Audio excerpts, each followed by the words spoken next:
Olá, sejam todas e todos muito bem-vindos a mais um encontro do nosso grupo de leitura do Feminismo Literário, junto com a nossa disciplina Direito, Gênero e Relações Étnico-Raciais. E hoje a gente vai conversar um pouco mais sobre as tarefas domésticas, com um capítulo, na verdade, o último capítulo do livro da Angela Davis, é o capítulo 13, chamado Obsolência das Tarefas Domésticas se aproxima uma perspectiva da classe trabalhadora. Confesso para vocês que esse é um capítulo que eu tenho uma certa dificuldade com alguns argumentos que ela me traz. Na verdade, acho que com a construção desse capítulo específico, eu não sei se foi uma questão de tradução, o que foi específico, mas eu acho que ela vai e volta em muitas questões e às vezes falta um pouco de objetividade, mas acredito que ela traz ideias aqui muito importantes para mostrar como é que as tarefas domésticas elas não são tarefas que desenvolvem aqui o nosso intelectual e como é que não são tarefas desejadas na essência por nenhum dos gêneros. Então, é um capítulo bem interessante, espero que vocês gostem. E hoje a Amanda vai estar aqui de novo com a gente, fazendo a relatoria desse trabalho. Amanda, vamos lá? Vamos. Você vai compartilhar a tela? Isso. Maravilha. Eu acho que estou conseguindo. Agora Aqui, foi. consegui. Maravilha. Pronto. Vamos iniciar agora a relatoria do capítulo 13 do livro de Angela Davis, chamado Mulheres, Raça e Classe. Deixa eu passar. Bom, ela começa, né, com um título bastante curioso, para mim, gerou, inclusive, bastante interesse em trabalhar com esse tema, né, que é a obsolescência das tarefas domésticas que se aproxima, né, sob uma perspectiva da classe trabalhadora. Achei super interessante e gerou bastante curiosidade. E eu acredito que a todos vocês também.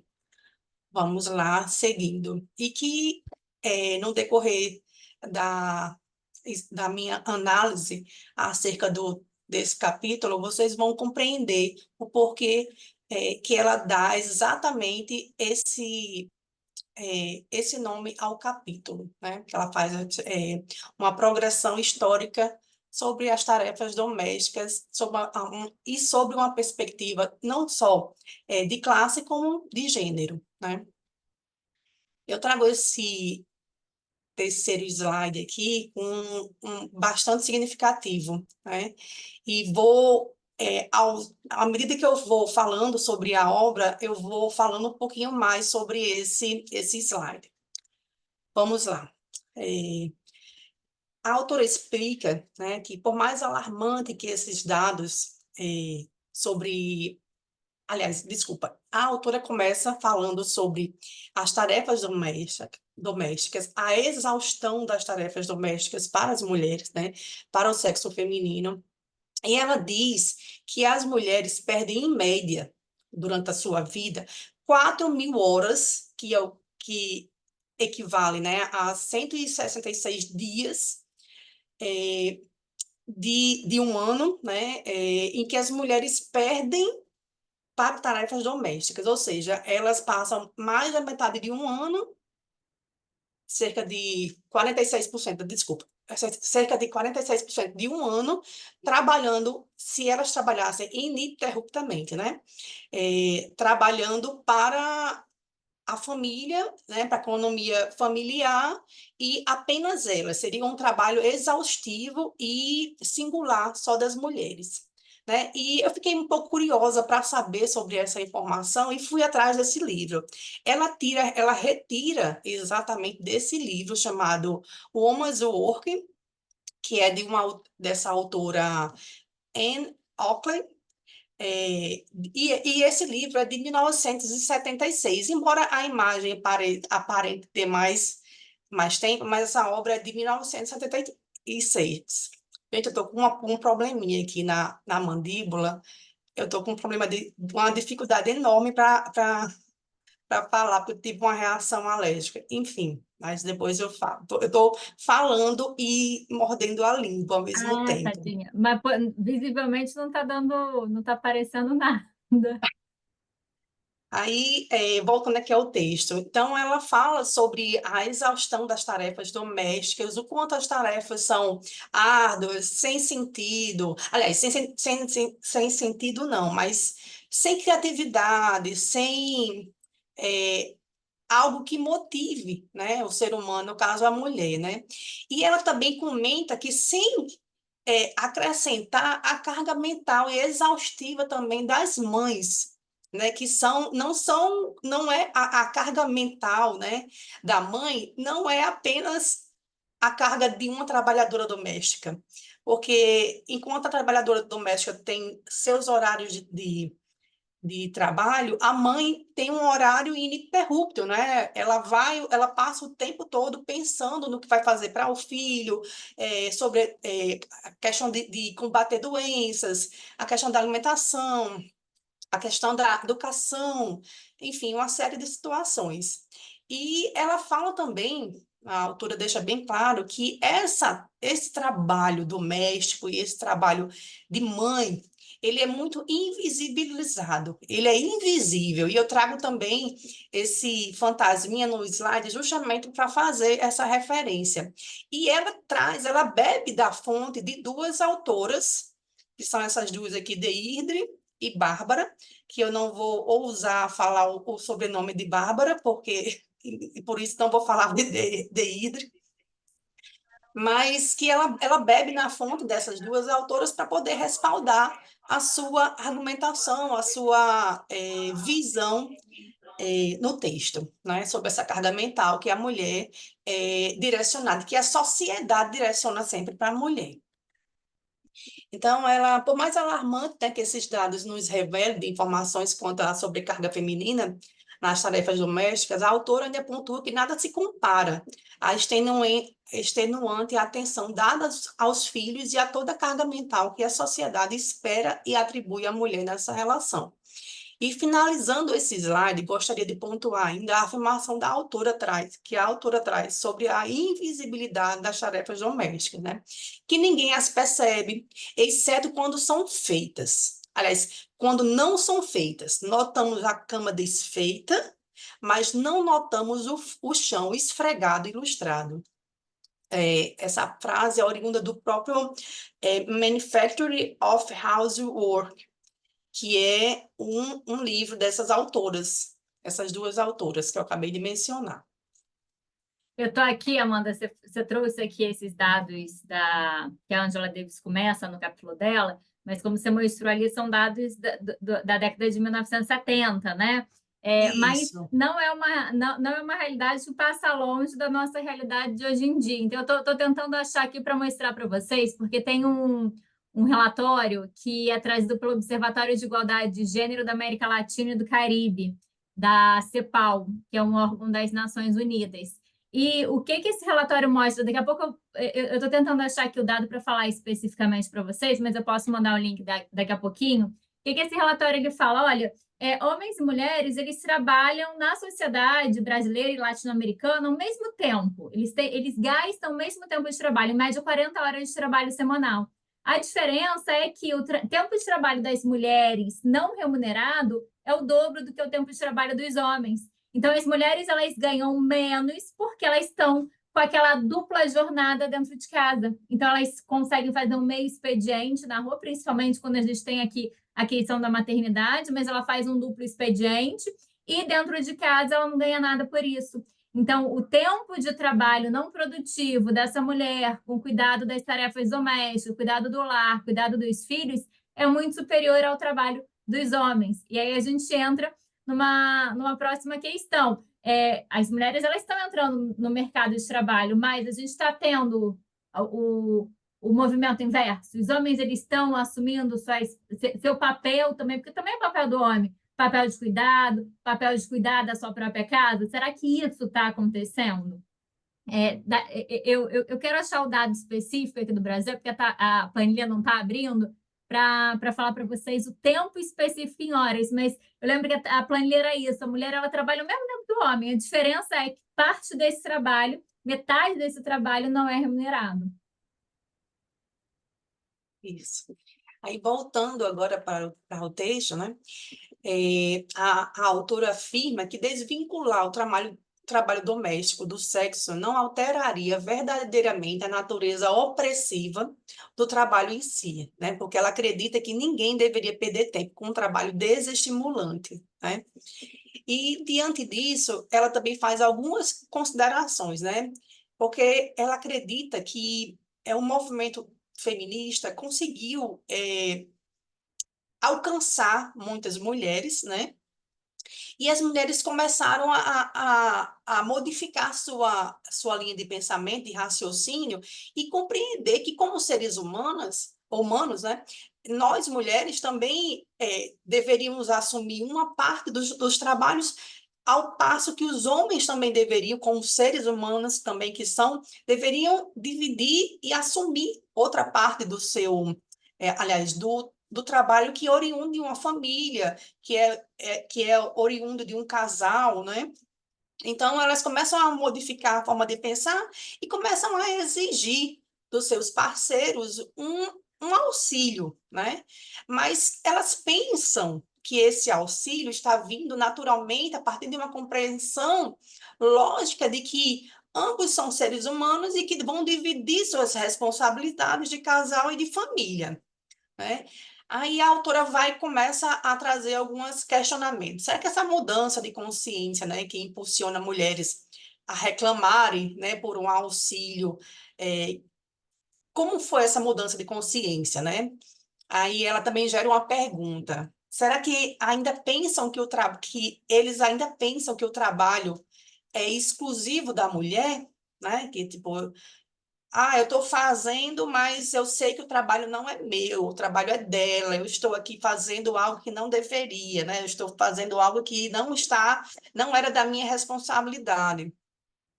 Quantos deles acham também que estão apenas ajudando? Que até hoje a gente escuta os homens dizerem, e até nós mesmos, né? Assim, a gente acaba reforçando essa ideia da divisão discrepante e sexual do trabalho, quando a gente fala que, meu marido me ajudou com meu filho, meu marido é muito bom porque ele me ajuda, né? E quando eu falo isso, inclusive com algumas amigas, elas dizem, não, mas meu marido é muito bom mesmo, ele me ajuda. Eu digo, olha, mas você percebe que essa ajuda não é, na verdade, não é uma ajuda, é o dever dele enquanto responsabilidade, e eu não sei como é que elas recebem, porque passa assim, meio que passa batido. Elas não compreendem que naquele momento, não querem, eu acho que dar de cara com a situação e preferem dizer, não, mas ele é uma boa pessoa, ele é um bom pai, ele divide tarefas, né? Não encara a situação. Então, e a autora também coloca uma questão: será que a divisão é a solução? Porque, como a professora falou, várias vezes ela desce, sobe com temas que ela vai meio que costurando o texto, fazendo você ter algumas reflexões, e só no final você tenta entender um pouquinho do que ela está querendo passar.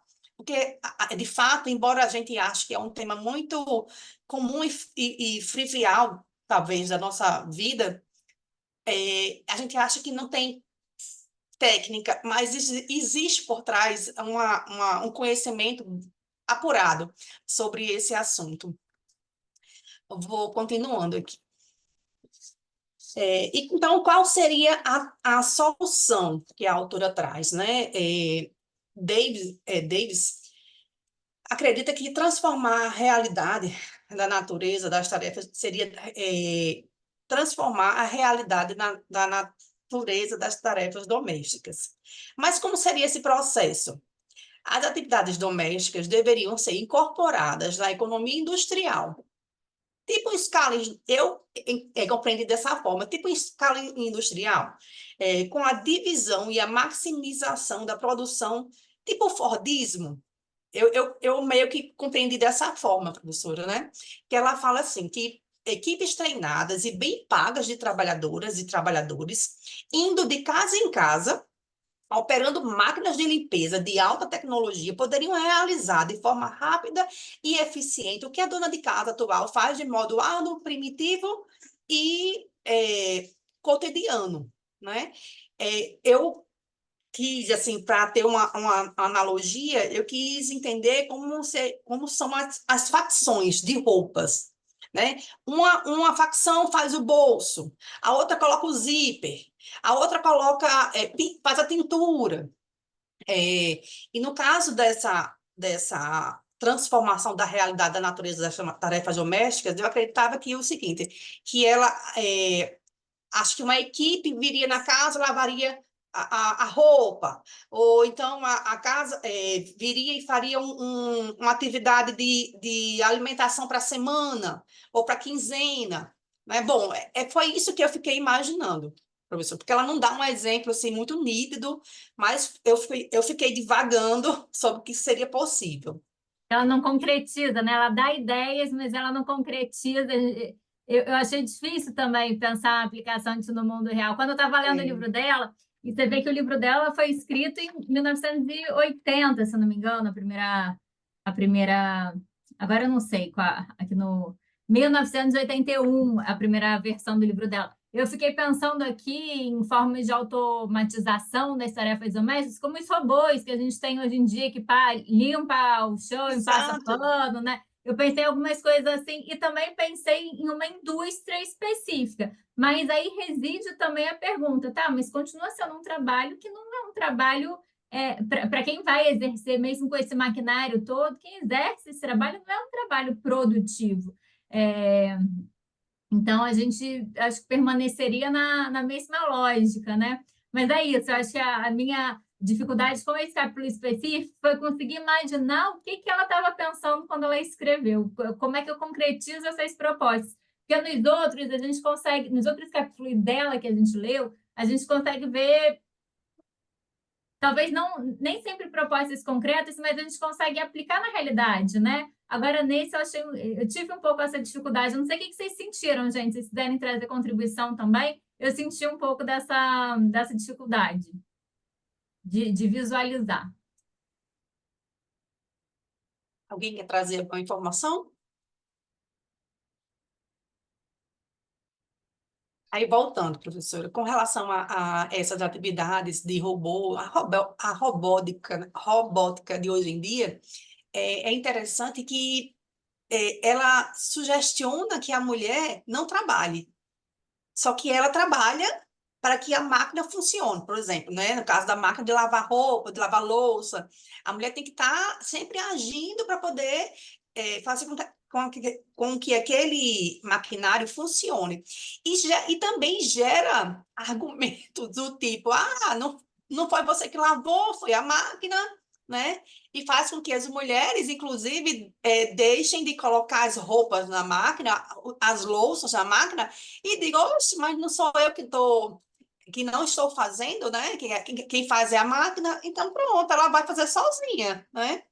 Enfim, vamos passar. Ela vai separar a roupa sozinha, não é? Ela vai colocar dentro da máquina a roupa sozinha, depois ela vai tirar da máquina, pendurar, tirar do varal. Sozinha, E é isso, selecionar, ela vai selecionar também as roupas, né? guardar de volta no Verificar o que tem armário. dentro delas. Que Enfim, a gente pode ter coisas que facilitam, né? Mas o trabalho manual continua existindo. continua, né? Continua. E a autora vai e dá sugestiona uma solução, né? Qual seria a solução para essa divisão, né?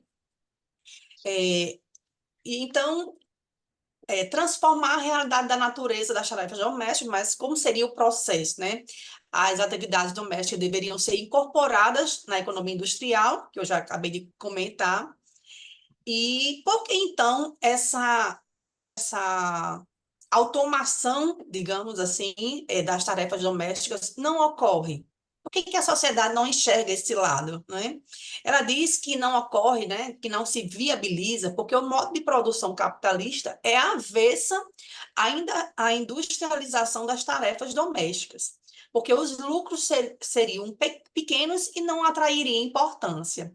Mas aí, mais uma vez, eu fiquei imaginando o que é que ela pensa sobre questão de lucro, né? Que a indústria, porque hoje em dia os eletrodomésticos que trazem benefícios, ou então trazem um pouco mais de autonomia para as mulheres, são, eu acho que, os carros-chefes das grandes magazines de vendas em varejo, né? Então, não sei, o contexto dela, né, um contexto histórico muito diferente, são 30 anos de diferença, mais de 30 anos, né, de diferença, então deve-se levar em consideração isso também. Aí, vamos lá, agora para mais uma questão. Mesmo assim, a autora ainda acredita que a industrialização das tarefas domésticas é uma necessidade social concreta, né? Porque defende que as tarefas domésticas nessas conjunturas, né, destinadas individualmente às mulheres, está chegando ao ponto de obsolescência histórica, né? E agora a gente retorna para o capítulo, para o título do capítulo, né? Que ela fala sobre tudo isso para dizer que as tarefas, do jeito que ela encontrou lá no final da década de 70 para 80, estão, sob a visão dela, estão a passos largos de chegar, de se tornarem algo obsoleto, ultrapassado, né? Então, que ela acha que não vai existir, ó, só em 2024 não vai existir, né? Mas, enfim, é, vamos agora passar para o slide 6. Não, e haveria, então, uma solução, né, para isso, e qual seria esse processo? Ela acredita, né, na industrialização das tarefas domésticas, e ela acredita também que não se viabiliza porque o capitalismo não permitiria, haja vista a atividade não ser lucrativa, né? Aí vamos agora falar um pouquinho sobre o que ela relaciona numa intersecção de classe, né? A autora faz questão de tecer, ainda nesse capítulo, um breve histórico sobre a divisão social do trabalho, né? Ela comenta que antigamente as mulheres, isso numa época pré-independência nos Estados Unidos, a autora afirma que as mulheres tinham uma carga de trabalho extenuante, mas era uma carga diferente da do que é hoje, do que a gente acredita que é hoje, né? E bebendo da fonte aí de Engels, né, na obra Origens da Família, da Propriedade Privada e do Estado, ela pontua que as desigualdades sexuais não existiam antes da propriedade privada e que a relação de trabalho entre os sexos era complementar e não hierárquica, né? Não existia essa discrepância de não existe uma discrepância social sobre a qualidade dessas atividades a partir dos sexos. Ela afirma que homens caçavam e que mulheres colhiam em igualdade de condições representativas de prestígio social e para a sobrevivência da comunidade. Inclusive, ela cita uma experiência pessoal que ela teve à Tanzânia. Eu vou falar bem brevemente que ela vai a uma viagem na Tanzânia, junto com um grupo de amigas, e ela percebe um grupo de mulheres ao longe, carregando o que ela acha que é uma espécie de telhas na cabeça, e ela comenta com as amigas, e as amigas dela, da Tanzânia, né, que são da região lá, dizem, olha, isso provavelmente são mulheres que estão indo construir suas casas em outro local.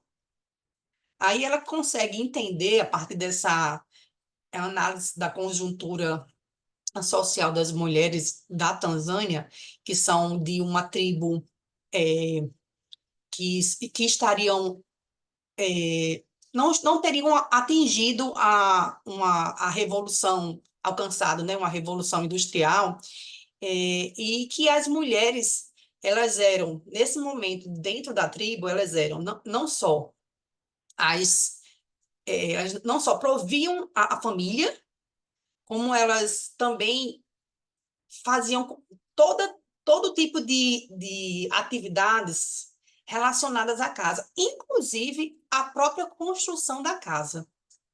Então, os homens saíam para fazer alguma atividade de caça, enquanto as mulheres faziam todas as atividades de casa e também escolhiam onde era construída a casa e elas mesmas escolhiam o tipo de casa que deveria ser construída, porque, obviamente, eram elas que estavam construindo. Então, ela mostra ali que aquela condição da mulher era de bastante prestígio, porque, olha, ela constrói a própria casa, a casa da família, né? Ao seu modo e aonde, no local que ela se interessa em colocar, né? Então, a Angela Davis vem, né, ela reflete que essas sociedades capitalistas diminuem o prestígio social das mulheres de uma forma geral, né? Com o intuito de causar discrepâncias sociais. Agora, isso já sou eu que estou falando, professora. Isso já é a minha análise a partir do que ela fala. Mais adiante, né, a autora chama para uma reflexão importante, pois, segundo ela, a vida da dona de casa, como produto histórico acabado, se analisado com o que a sociedade espera hoje de uma dona de casa, houve uma significativa mudança, né, uma mudança drástica no comportamento social dessa mulher, quanto na perspectiva que a própria sociedade passou a enxergá-la, né? Isso no intervalo de uma história curta, né, relativamente curta, é, dos Estados Unidos, né, do conhecimento, digamos assim, dos Estados Unidos.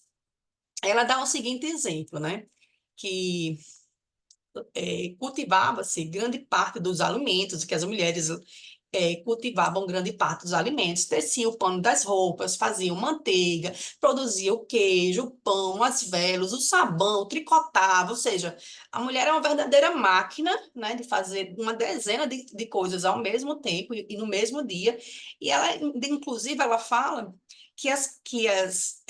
as mulheres dessa época, né, pré-independência, Estados Unidos, as mulheres tinham um horário de acordar, com o abrir dos olhos e o hábito de dormir enquanto ela ainda tivesse energia. Então, assim, era ininterrupto, ela ia fazendo e todas as atividades em prol da família, né? Para o benefício da família e da sobrevivência, né? Nesse período, durante a colônia, as mulheres não eram faxineiras, nem administradoras. Elas eram trabalhadoras completas, com um grau elevado de conhecimento imbuído e que permitia a sobrevivência da família e a possibilidade da economia do lar. Somado a esse papel significativo, nada era perfeitamente aceitável. Aliás, ainda era perfeitamente aceitável que a mulher tivesse uma atividade extra casa, né? Que ela fosse ou responsável de uma taberna, ou que trabalhasse fora do lar em qualquer outro ambiente. Então, a Angela Davis afirma ainda que a industrialização, trazendo uma proliferação de fábricas e substituindo o trabalho manual da mulher pelo trabalho mecânico das máquinas, foi aos poucos tomando lugar especializado das mulheres na economia do lar, né?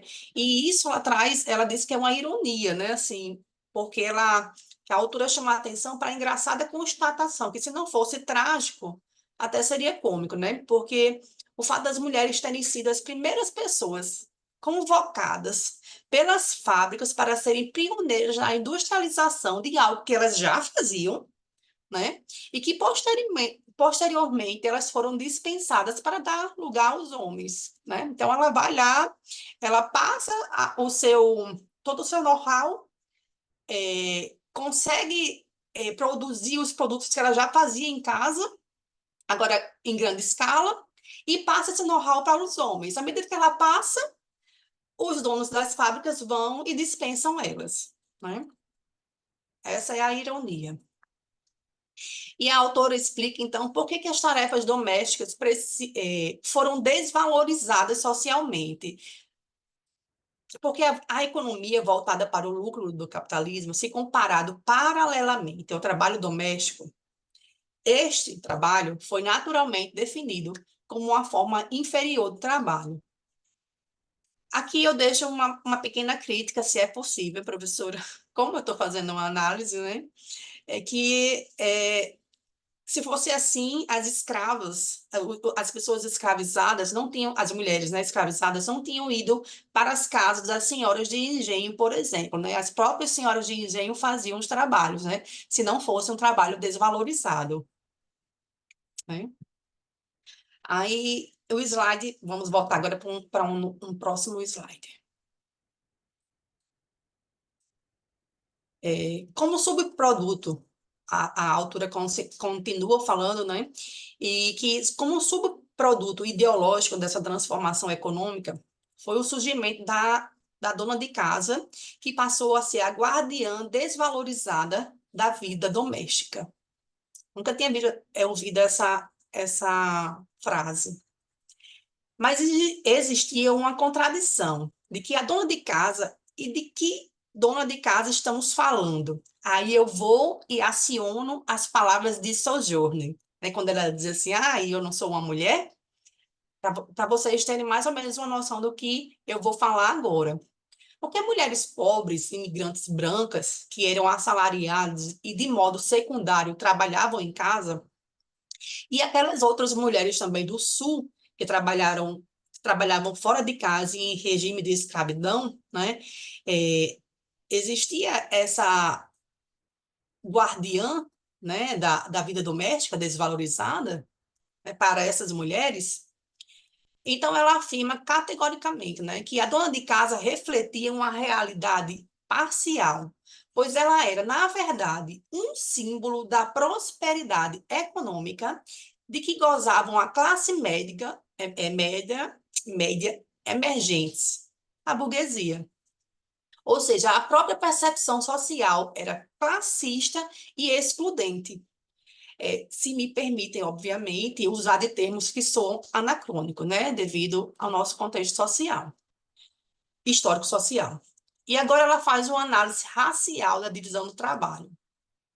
Enquanto escravizadas, as mulheres tinham o mesmo papel dos homens e em casa elas gozavam de maior igualdade sexual do que suas irmãs brancas. Aliás, não é uma pergunta, é uma afirmação.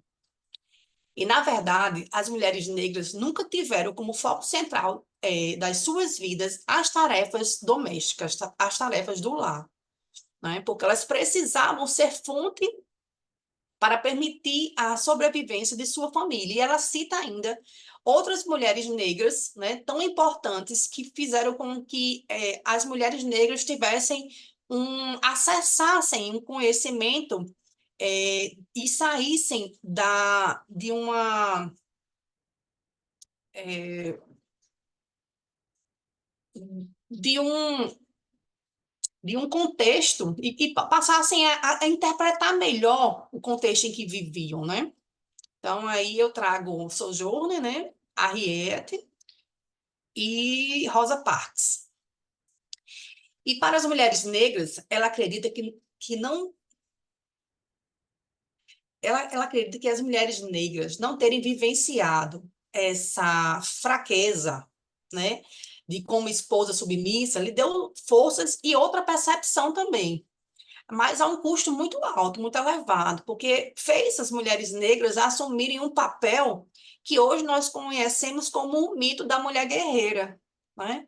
Aquela mulher que ela está o tempo todo trabalhando fora, trabalhando em casa, trabalhando, pensando no filho, fazendo uma atividade, fazendo outra, enfim, assumindo vários papéis ao mesmo tempo, como se aquilo ali fosse necessário para a sua dignidade enquanto pessoa.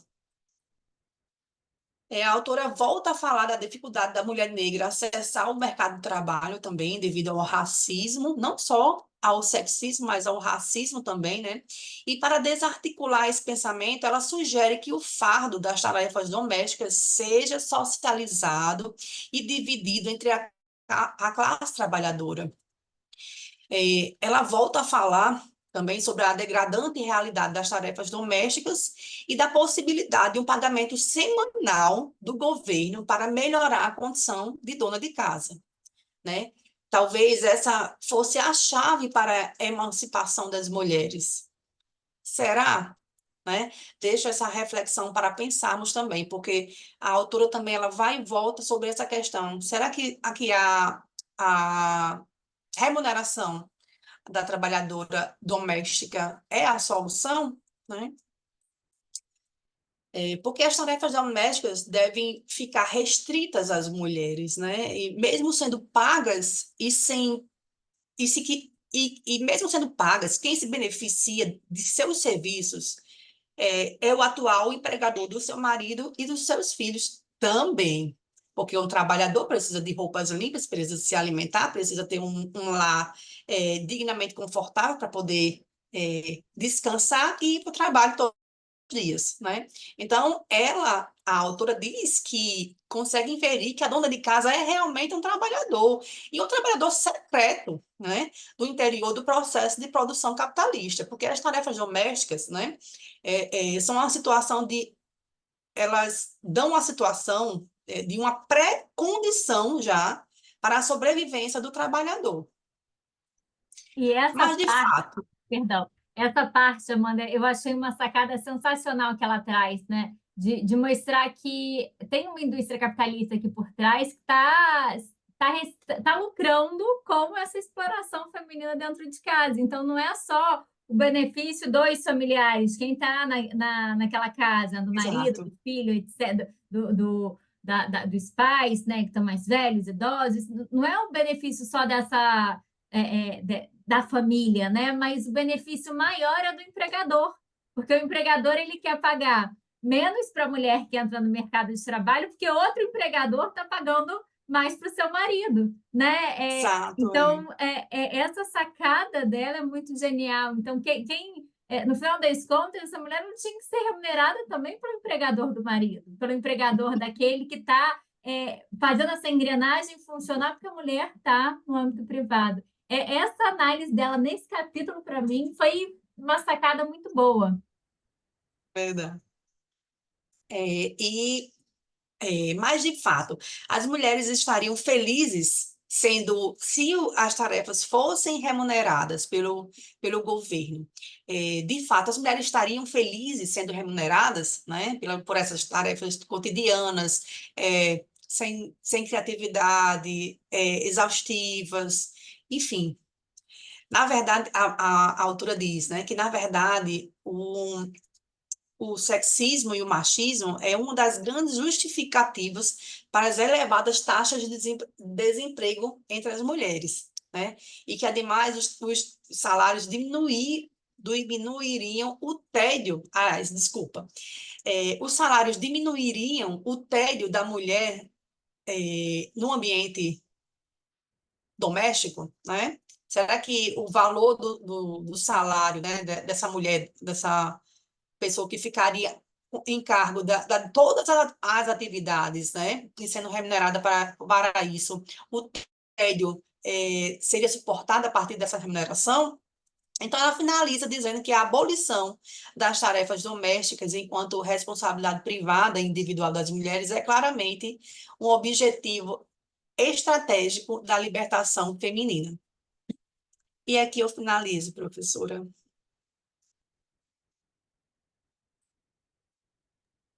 Muito bem, Amanda, muito bem. Esse capítulo é interessante da gente ler, traz umas sacadas interessantes, mas, de novo, eu acho que é um capítulo que não é dos capítulos mais fluidos que ela já escreveu, né? Ele faz a gente ter um exercício de imaginação muito forte. Eu queria entender, por falar nisso, é, é, Nossa, como é que eu faço para tirar aqui, professora, que eu não estou... Ah, lembrei, está aqui.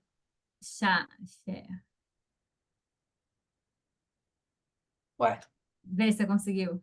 é, não. Não, você trocou, você trocou só. Peraí, stop. Será que Conseguiu? é aqui? Maravilha. Ah, pronto. É, Desculpa, gente. não tem problema nenhum. É, Eu me perdi, na verdade, no meu, no meu pensamento. Mas é isso, é um capítulo interessante que traz essa lógica que a gente está falando do compartilhamento das funções domésticas, as funções domésticas, o trabalho de cuidado da mulher. E acho que a gente fechou aqui, então, alguns dos pontos que foram levantados pela segunda onda, pelo que é chamado de segunda onda do feminismo, apesar da gente já ter feito crítica a essas classificações, a gente está entendendo melhor esses contextos históricos para levantar essas principais demandas, e a gente consegue, com isso, se preparar para, já no nosso próximo encontro, a gente conversar sobre um terceiro momento do feminismo que começa a se desenvolver a partir da década de 1980. Eu vou encerrar o nosso encontro por hoje e daqui a pouco a gente se encontra novamente para seguir com os nossos debates, ok?